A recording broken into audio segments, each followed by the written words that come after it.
All right, John, it's not quite as hot as it's been, but it's still pretty warm out there. It is, and we don't have that humidity out there either, so it is that dry heat that we're used to. But John, every single thing I'm putting on Facebook right now or social media is getting the comment, where's the rain? How about some rain? I'm with you. You think I want to keep talking about 105-degree temperatures? I mean, it's been 15 straight days now. We just have to wait a little bit longer. It's not quite July yet, and that monsoon can kick in after the 4th of July like we are accustomed to seeing here in Tucson. But again, 105 today, the 15th straight day. We've also had some very warm morning lows. We had 9 straight 80-degree starts to our day here in Tucson. That was the longest stretch of it kind. That finally came to an end early this morning when we hit 79 there at the airport. But this streak, yep, it's alive and well. 105 plus, the 4th longest.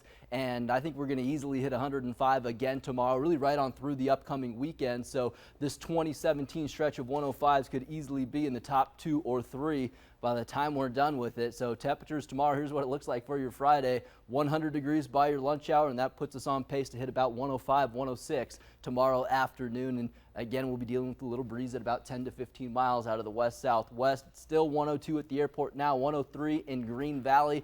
Have an 80 on the map down there in Bisbee, though, at about a mile high. That's feeling pretty good at 89 degrees. And here's the dew points. I mean, they've just dropped off big time over the last couple of days, down into the 20s and 30s for us now. That monsoon moisture well south of the international border. Remember, we'd like to see that number up into the 50s and 60s to get those widespread storms going, and we certainly need to kick them in soon because we are falling behind on our rainfall. Only 1.5 inches there at the airport so far this year, more than 1.5 inches deficit now, and that's just going to continue to climb, it looks like, for the next several days.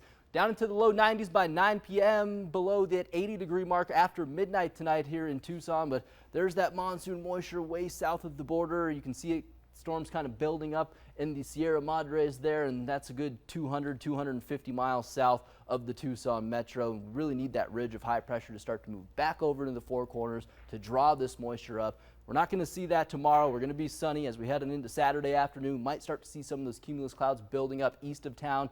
On Sunday afternoon, we might tap into enough moisture to get some storms going near the international border, but I think that's as close as they're going to get to us here in Tucson for the time being. 106 for a daytime high tomorrow. The rest of southern Arizona, you'll be right around 99 Sierra Vista, 101 in Douglas, and your 7-day forecast puts it 108 on Saturday. A little bit of cloud cover expected for your 4th of July holiday, but that shouldn't have any impact on those fireworks displays. Download the News 4 Tucson weather and traffic app this year. You can fine-tune it to your exact location, so you're only getting those watches and warnings for where you're at. We also have our 7-day forecast on there, our video forecast, all sorts of great tools for the monsoon when those storms do finally hit. Paul Cicala. Hey, thanks a lot.